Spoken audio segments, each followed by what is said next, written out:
हरे राम राम राम हरे हरे।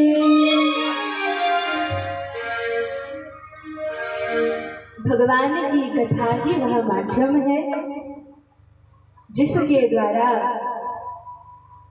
हरिनाम की महिमा को, संतों की साधुओं की महिमा को, भगवत भक्तों की महिमा को और भगवान की महिमा को वो समझ सकते हैं। गोस्वामी जी ने बड़े ही सुंदर रूप से, विस्तृत रूप से पहले तो गुरु के चरणारविंदों की वंदना की। जितना बड़ा मंगलाचरण गोस्वामी श्री तुलसीदास जी का है, उतना बड़ा मंगलाचरण साहित्य में किसी भी अन्य कवि का नहीं है। सभी की वंदना तुलसीदास जी करते हैं। गुरुदेव की वंदना से प्रारंभ करके संतों की, असंतों की, सज्जन असज्जन सभी की वंदना करके, सभी को संतुष्ट करके और अपने आप को बड़ा ही तुच्छ बताकर गोस्वामी जी इस कथा को लिखते हैं। यह साधुओं का गुण होता है, यह संतों का लक्षण होता है कि वे अपने आप को बड़ा ही निम्न समझते हैं। बड़ी दैन्यता साधुओं में होती है। श्री चैतन्य महाप्रभु कहते हैं, तृणादपि सुनी चेना तरोरपि सहिष्णुना अमानिना मान देना कीर्तनीयः सदा हरिः। जो व्यक्ति वास्तव में भगवान का भक्त होता है, वह अपने आप को एक तृण से भी नीचा समझता है। रास्ते में पड़ा जो तिनका होता है, घास होती है, उससे भी निम्न अपने आप को समझता है, वृक्ष से भी अधिक सहनशील होता है। यह सब भगवान के भक्तों के गुण हैं और गोस्वामी जी में यह पूर्ण रूप से दिखलाई देता है। वे कहते हैं, मैं तो मंदमती हूँ, केवल गुरुदेव की कृपा से, करुणा से मैं इस कथा को लिख रहा हूँ।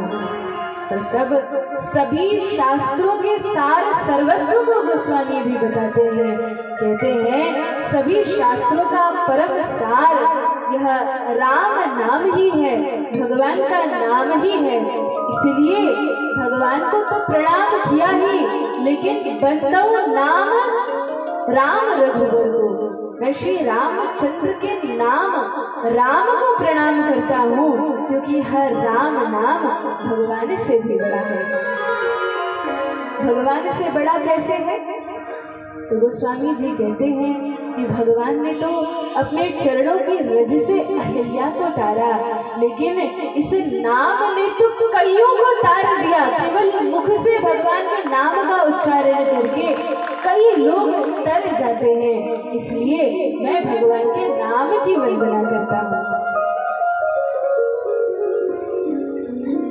भगवद गीता में वर्णन आता है, अंत काले च मामेव स्मरन् मुक्त्वा कलेवरम् यह प्रयाति समद्भावम् याति नास्त्यत्र संशयः।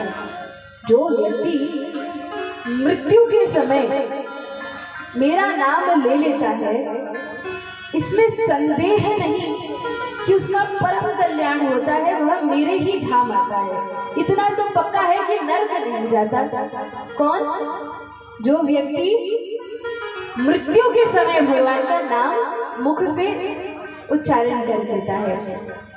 अथवा यदि कोई व्यक्ति मरणासन्न हो, मर रहा हो या मरने वाला हो, ऐसे व्यक्ति के कान में कोई दूसरा व्यक्ति हरिनाम सुना दे या राम नाम सुना दे, तो भी उस व्यक्ति का कल्याण हो जाता है। चाहे जैसा पापी व्यक्ति हो, नरक नहीं जाता, नरक से बच जाता है। और पाप तो जाने अनजाने में हम सभी से कभी ना कभी हो ही जाते हैं। तो इसलिए मृत्यु के समय भगवान का नाम लेना बहुत आवश्यक है। लेकिन विडंबना यह है कि पता तो हमें सब होता है, लेकिन जब मृत्यु का क्षण आता है, जब मृत्यु का समय आता है, तब मुख से राम नाम नहीं निकलता। तब तो मेरे बेटे को बुला दो, मेरी बहू को बुला दो, पोते का मुंह देख लूं, यही सब याद आता है। क्यों? क्योंकि अंत समय में जिस व्यक्ति में सबसे अधिक आसक्ति होती है वो व्यक्ति याद आता है। तो इसलिए मृत्यु के समय हमें अपने परिजन याद आते हैं, मित्र संबंधी परिवार वाले याद आते हैं, लेकिन राम नाम याद नहीं आता। तब कहा फिर क्या उपाय किया जाए? तो कहा कुछ उपाय है। क्या क्या उपाय है? तो गोस्वामी जी कहते हैं काशी में जो व्यक्ति अपना देह त्याग करता है तो यदि वह स्वयं से नाम न भी ले पाए तो भी भोलेनाथ वहां पर काशी में जो भी व्यक्ति देह त्यागता है भोलेनाथ उसके कान में मृत्यु के समय राम नाम का उपदेश करते हैं, राम नाम सुनाते हैं, जिससे उसकी मुक्ति हो जाती है। या अन्य धाम में, अयोध्या में, जनकपुरी में, वृंदावन में, मथुरा में यदि कोई व्यक्ति देह त्याग करता है तो उस व्यक्ति का भी कल्याण हो जाता है। लेकिन हम धाम में नहीं रहते, तीर्थ में नहीं रहते और हम चाहते हैं कि हमारे मुख से भगवान का नाम निकले, तब क्या करना पड़ेगा? तो कहा सर्वोत्तम तो यह है कि जब जीवन भर प्रतिदिन हम नियम से भगवान का नाम जप करेंगे, नियम से ठान लेंगे कि हाँ इतनी देर तो हमें भगवान का नाम लेना ही है, चाहे कुछ हो जाए। स्नान के पश्चात 10 मिनट, 15 मिनट, आधा घंटा, 1 घंटा, जिसकी जैसी श्रद्धा हो, 1 माला, 2 माला, 5 माला, 11 माला, कोई प्रण ले ले कि इतना तो मुझे प्रतिदिन करना ही है और इस प्रकार से उसका अभ्यास बन जाए, तब यह संभव है कि मृत्यु के समय उसको भगवान का नाम याद आ जाए। और यदि आप कहेंगे कि ठीक है हमने जीवन भर भगवान का नाम लिया लेकिन मृत्यु के समय याद नहीं आया तो सब गड़बड़ हो गई, फिर क्या होगा? तो कहा नहीं, भगवान तो शरणागत वत्सल हैं, भगवान तो भक्त वत्सल हैं। यदि हमने जीवन भर प्रतिदिन नित्य नियम से संकल्प पूर्वक नाम लिया है और मृत्यु के समय नाम याद नहीं भी आया तो भगवान गीता में कहते हैं सर्वस्य चाहम हृदि सन्निविष्टो मत्तः स्मृतिर्ज्ञानमपोहनं च वेदैश्च सर्वैरहमेव वेद्यो वेदांत कृत वेद विदेव चाहम। मैं सभी जीवों के हृदय में निवास करता हूँ और याद आना, भूल जाना, ज्ञान होना यह सब मुझसे ही होता है। तो हमें याद आए ना आए भगवान हमें अपनी याद दिला देंगे। जो भक्त होता है उसको भगवान अपनी याद दिला देते हैं। इसलिए सर्वोत्तम यह है कि हम भगवान की शरण ग्रहण करें और नित्य नियम पूर्वक भगवान के नाम का जप करें। इसलिए गोस्वामी जी कहते हैं महामंत्र जोई जपत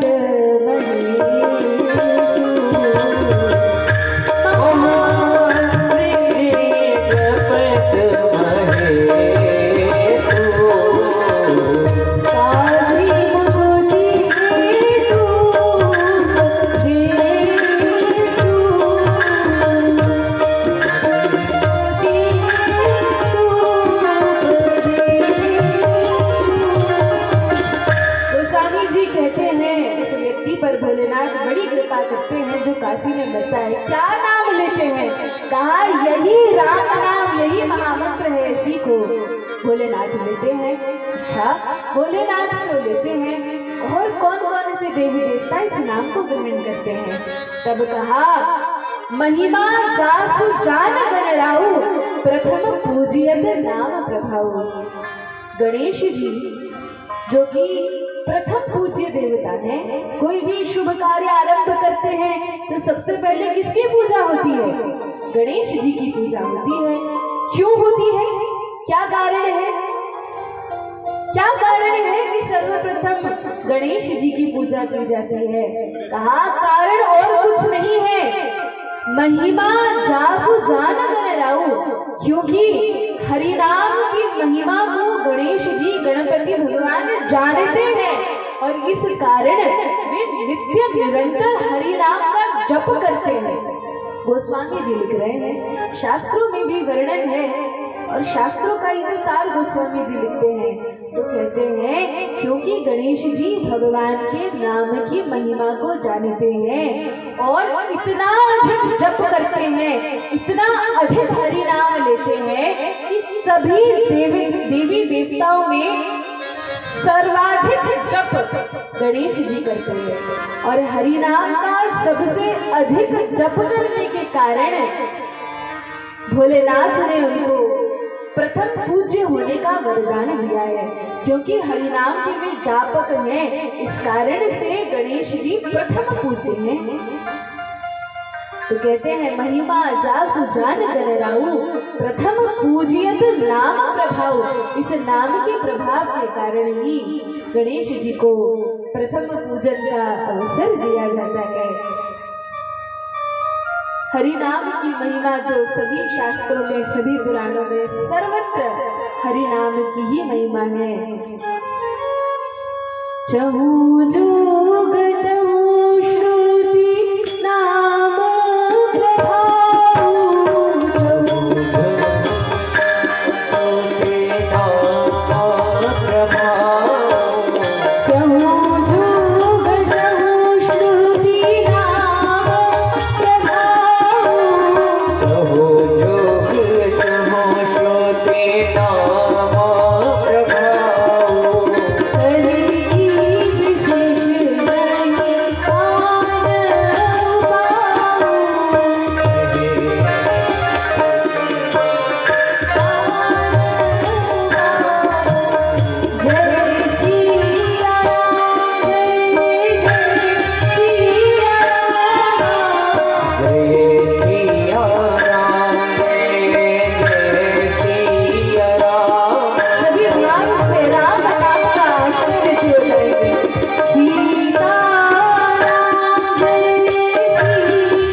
यदि हमारे मन में कोई भी इच्छा हो, कोई भी मनोकामना हो, तो किसी भी साधन से वह पूर्ण नहीं हो रही हो, तो कहा अकामः सर्व कामो वा मोक्ष कामो दारदी।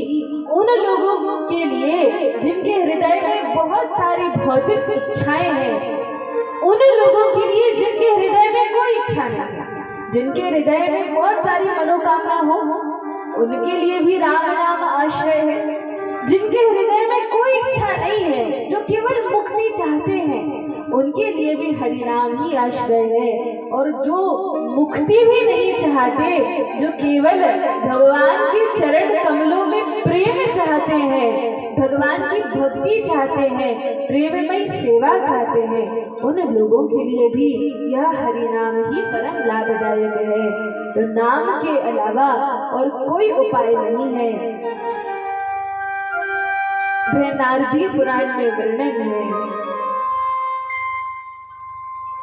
आज एक संत कथा के पूर्व में बहुत सुंदर प्रवचन दे रहे थे और वे कह रहे थे, बृहदारण्यक पुराण में वर्णन है, हरेर नाम हरेर्नामैव केवलम कलौ नास्त्येव नास्त्येव नास्त्येव गतिरन्यथा।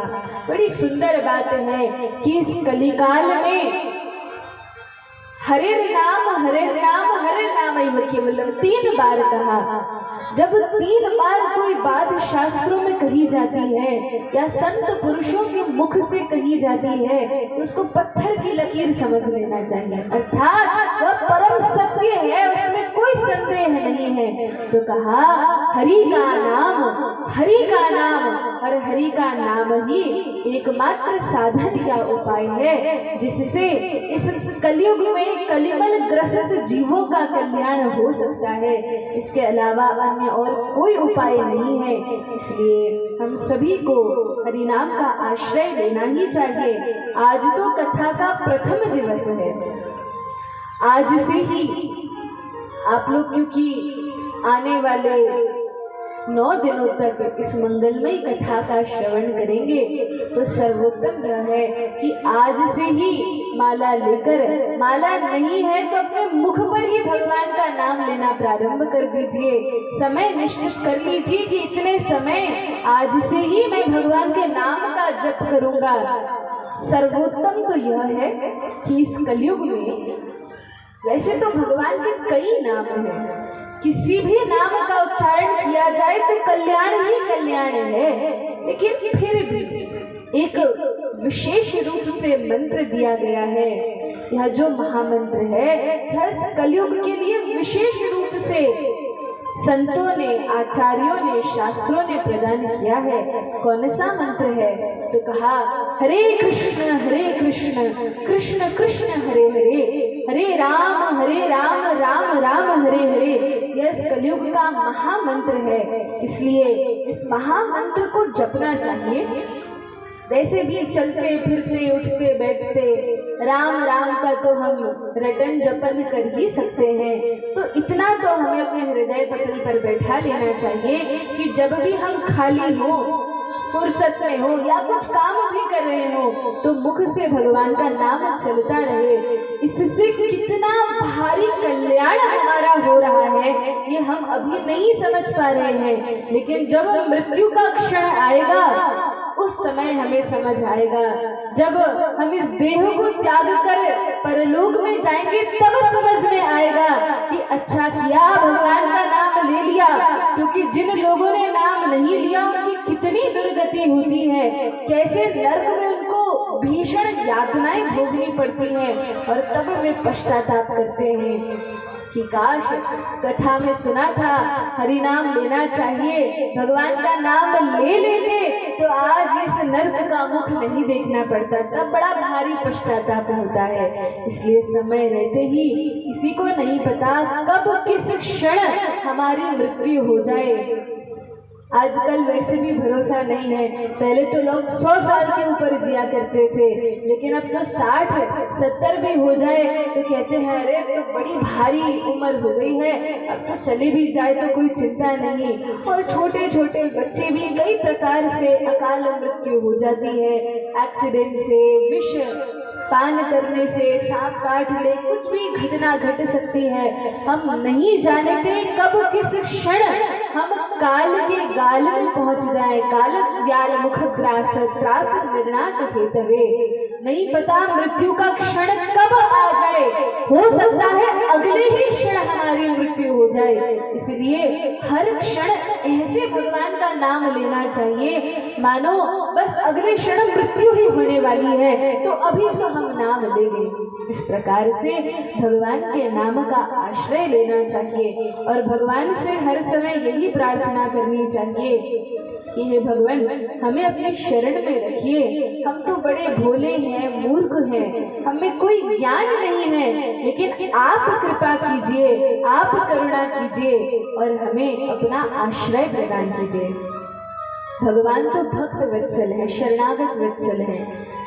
एक बार भी यदि कोई जीव कातर होकर करुणामय पुकार कर दे कि हे नाथ मैं आपका हूँ, मैं आपकी शरण में हूँ, आपके अलावा मेरा कोई नहीं है, एक बार भी दुख में आंसू टपकाता हुआ, रोता हुआ एक बार भी कह दे कि हे नाथ मैं आपका हूँ, तो भगवान उस भक्त को ऐसा आलिंगन करते हैं। हो सकता है हमारी दृष्टि मलिन है, हम पापपूर्ण देह धारण किए हैं, इसलिए हम भगवान को देख ना सके, लेकिन एक बार भी यदि कोई जीव कह देता है हे नाथ मैं आपका हूँ, तो भगवान उसको अपना ही बना लेते हैं, अपनी शरण में रख लेते हैं। और भगवान शरणागत वत्सल हैं, फिर छोड़ते नहीं हैं।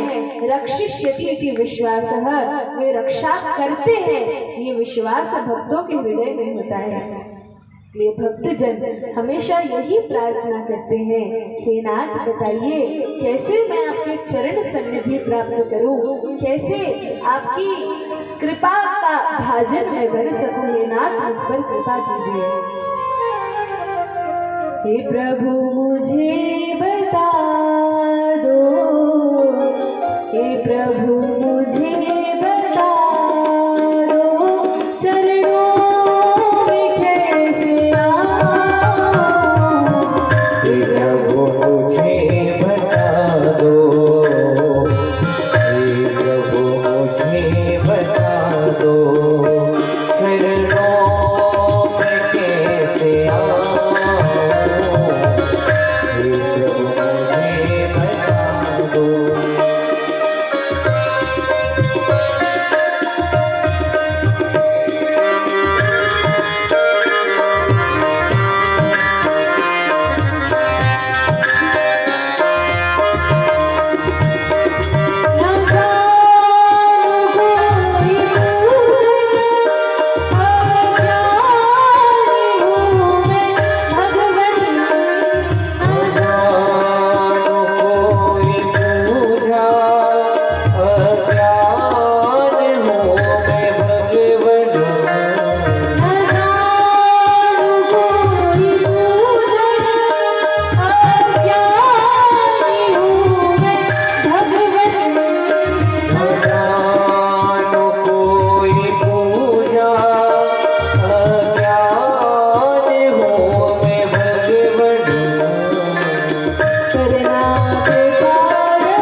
हर समय भगवान से प्रार्थना करते रहना चाहिए कि भगवान, हम तो कलिकाल ग्रसित जीव हैं, बार बार माया में मोह बंधन में गिर जाते हैं, फंस जाते हैं, लेकिन प्रभु आप तो पतित पावन हैं। देखिए, भगवान पतित पावन हैं और भगवान अवतार लेकर पृथ्वी पर आते ही इसलिए हैं कि अपना यह नाम सार्थक कर सके, क्योंकि पतित का अर्थ होता है गिरा हुआ व्यक्ति, और गिरे हुए को जो उठाए, आलिंगन करे, उसका कल्याण कर दे, वो पतित पावन कहलाता है। पतित को भी जो पवित्र कर दे। अब बताइए कि भगवान कहाँ रहते हैं? भगवान कहाँ रहते हैं? हृदय में रहते हैं। और कहाँ रहते हैं? जोर से बताइए, संवाद करना है, केवल कहना थोड़ी ना है। आप लोगों की भी तो सुने, मिथिला आए हैं तो मिथिला वासियों की भी तो सुनना चाहिए। भक्त के वश में होते हैं, ठीक है, रहते कहाँ हैं? भक्त के पास रहते हैं, मंदिर में रहते हैं, और कहाँ रहते हैं? हाँ, जहाँ पर भक्ति हो। क्या बात है, हरि बोल। तो हाँ, जिस स्थान पर भक्ति हो वहाँ भगवान होते हैं। अभी बताया था नारद जी से भगवान क्या कहते हैं? नाहम तिष्ठामि वैकुंठे योगिनाम हृदयेषु वा मद भक्ताः यत्र गायन्ति तत्र तिष्ठामि। नारद, जहाँ मेरे भक्त एकत्र होकर मेरा नाम का गायन करते हैं, मैं उसी स्थान पर रहता हूँ। तो यहाँ हम सब लोग इकट्ठे होकर क्या कर रहे हैं? भगवान के नाम की ही तो महिमा गा रहे हैं। इसका अर्थ भगवान इस स्थान पर भी है। वास्तव में ऐसा कोई स्थान है ही नहीं जहाँ भगवान न हो। प्रभु तो हर स्थान पर है। सिया राममय सब जग जानी, हर स्थान पर भगवान है। लेकिन प्रकट कब होते हैं? तो प्रेम से प्रकट हो ही मैं जाना। भोलेनाथ कहते हैं भगवान तो हर स्थान पर है, लेकिन जहाँ प्रेम होता है स्थान पर भगवान प्रकट हो जाते हैं। तो पतित पावन यह भगवान का नाम है, लेकिन माना जाता है और है भी कि भगवान अपने धाम, अपने स्वरूप में स्थित होकर अपने धाम वैकुंठ में भगवान रहते हैं। लेकिन बताइए कि क्या वैकुंठ में भी कोई पतित है? क्या वैकुंठ में भी कोई व्यक्ति है जो नीच हो, जो गिरा हुआ हो, जो बुद्धिहीन हो? क्या ऐसा कोई व्यक्ति वैकुंठ में पाया जाता है? नहीं नहीं, वहाँ तो भगवत भक्त पार्षद होते हैं। तो वहाँ भगवान का ये नाम पतित पावन काम नहीं करता। पतित पावन कहलाने के लिए तो भगवान को अवतार लेकर इस पृथ्वी पर आना पड़ता है। और हम जैसे गिरे हुए कलिमल ग्रसित पापी जीवों को, जो कि षड विकारों से युक्त हैं, तो हमें उबारते हैं भगवान। कब? जब हम उनके नाम का आश्रय लेते हैं, तब भगवान हमें उठाते हैं। जैसे जब कोई छोटा बच्चा होता है और चलना सीखता है, तो क्या एक बार में ही पहले घुटने घुटने सीखने के बाद चल पड़ता है? कैसे चलता है? कभी गिरता है, कभी उठता है।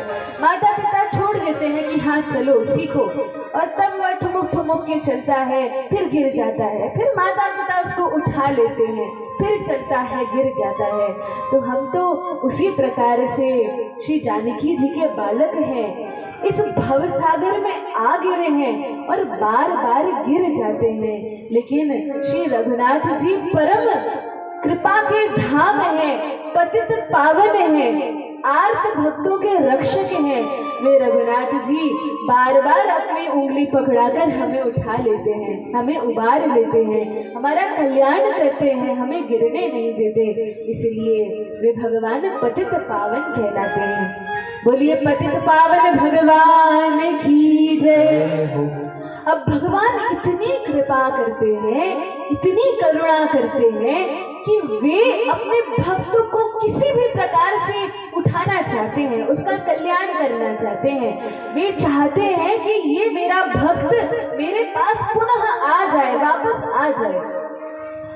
और एक बात है कि श्री रघुनाथ जी हम सबसे बहुत अधिक प्रेम करते हैं। केवल एक ही व्यक्ति है जो हमसे अत्यधिक प्रेम करते हैं। हम चाहे उनका नाम ले न ले, हम उनकी ओर मुड़े ना मुड़े, उनकी कथा सुने ना सुने, लेकिन फिर भी हम चाहे सुअर बन जाएं, चाहे कुत्ता बन जाएं, चाहे बिल्ली बन जाएं, किसी भी योनि में चले जाएं, वे भगवान हर समय हमसे प्रेम करते हैं। तभी तो ईश्वरः सर्वभूतानां हृदयेषु अर्जुन तिष्ठते। तभी तो वे भगवान हर एक व्यक्ति के, हर एक जीव के हृदय में निवास करते हैं। जब कोई व्यक्ति पशु योनि में जाता है तो भगवान परम कृपा करके पशु योनि में प्रकट हो जाते हैं। कौन सा अवतार लेते हैं? तो कहा भगवान कूर्म अवतार लेते हैं, कच्छप बन जाते हैं। फिर कहा भगवान वराह अवतार लेते हैं, शूकर अवतार लेते हैं, जंगली सुअर बन जाते हैं, भगवान नृसिंह देव बन जाते हैं, नरहरि का रूप धारण करते हैं। बोलिए नृसिंह देव भगवान की जय। यहाँ तो हम नृसिंह देव की चरण सन्निधि में बैठकर इस सुंदर कथा का श्रवण कर रहे हैं। तो नृसिंह देव कौन है? तो कहा भक्तों के भक्ति विघ्न विनाशक करने वाले नृसिंह देव हैं। हमारे भक्ति पथ में जो भी रुकावटें आती हैं, जो भी विघ्न आते हैं, उन विघ्नों को नरसिंह देव दूर कर देते हैं। जैसे प्रहलाद महाराज के जीवन में किया, उसी प्रकार से कोई भी भक्त हो, भक्त के जीवन से संकटों को हटाने वाले नरसिंह देव भगवान ही हैं। यहाँ तक कि ब्रह्मा जी तो ब्रह्म संहिता में कहते हैं, यत्पाद पल्लव, जिनके चरणों का आश्रय लेने से और जिनके चरण कमलों को अपने मस्तक पर धारण करने से गणेश जी विघ्नहर्ता कहलाते हैं। यत्पाद पल्लव युगम विनिधाय कुंभ द्वंद्वे प्रणाम समये सगणाधिराजः विघ्नान विहंतुम।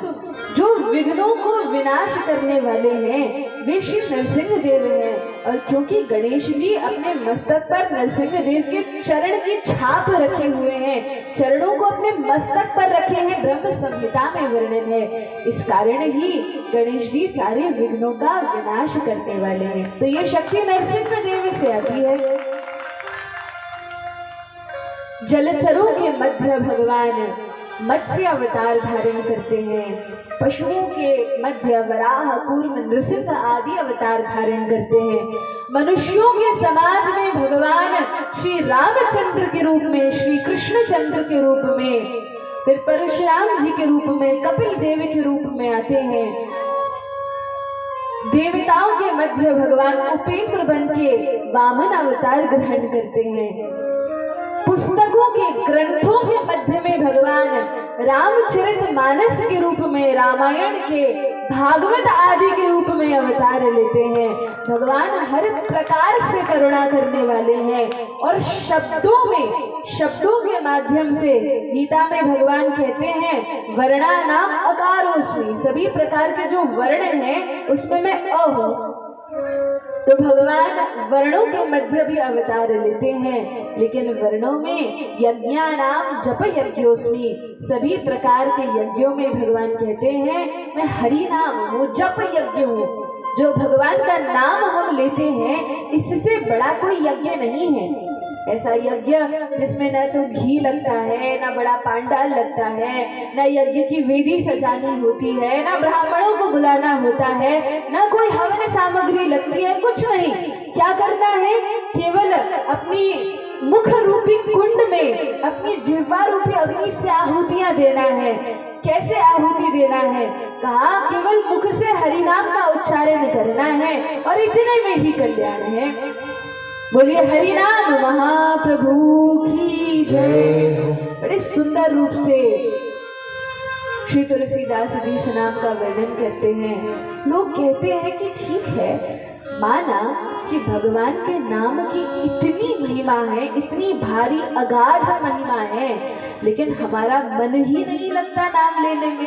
अब इस मन का क्या करें? तब तुलसीदास जी बड़ा सुंदर समाधान देते हैं। क्या समाधान देते हैं? तुलसीदास जी कहते हैं कि यदि मन न लगे तो मन कैसा है? चंचलम ही मनः कृष्ण प्रमाथि बलवदृढ़म् तस्याहं विग्रहं मन्ये वायु